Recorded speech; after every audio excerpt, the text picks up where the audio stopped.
আমার ঘরের মধ্যে ঘুর করছে কে রে?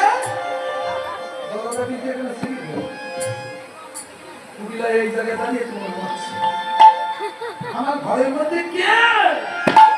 তার মানে এমন ভাবে ডাকছে এই পাড়া পড়শি সবাই যেন শুনতে পায়।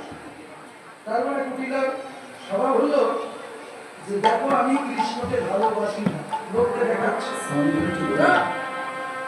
গোপনে কবিকার ঘটনা নাকি জানে সাপের গতি তো সাপ সোজা চলতে পারে, সাপের মাথা চলে না। আর এই প্রেমের সাধনা যারা করে তাদের গতি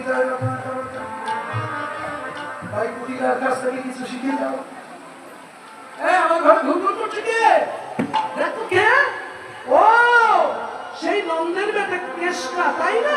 দাঁড়া দাঁড়া করে দেখাচ্ছি মজাটা। দাঁড়া একটা ধাচ্ছে একটা ধাচ্ছে একটা বাচ্চা একটা খুলছে। তার মানে তুমি তাড়াতাড়ি বেরিয়ে চলে যাও। ও যদি ধরার ইচ্ছা থাকতো তাহলে এখানে কোমর লাগবে, এই জায়গায় তো ধরা দেবে, ধরাবে ও তো ধরবে না। এই জগতের মানুষের কাছে নিজের সাধু থেকে তোমাদের কালারিং বলা, এটাই হলো কুটিলা স্বভাব। এইবার কুটিলা কৃষ্ণ যখন চলে গেছে বলছে বলে ধর ধর চোর গেল সব চুরি করে নিয়ে গেল। এবার তো গ্রামবাসীরা উঠে সব চোর তাড়াচ্ছে।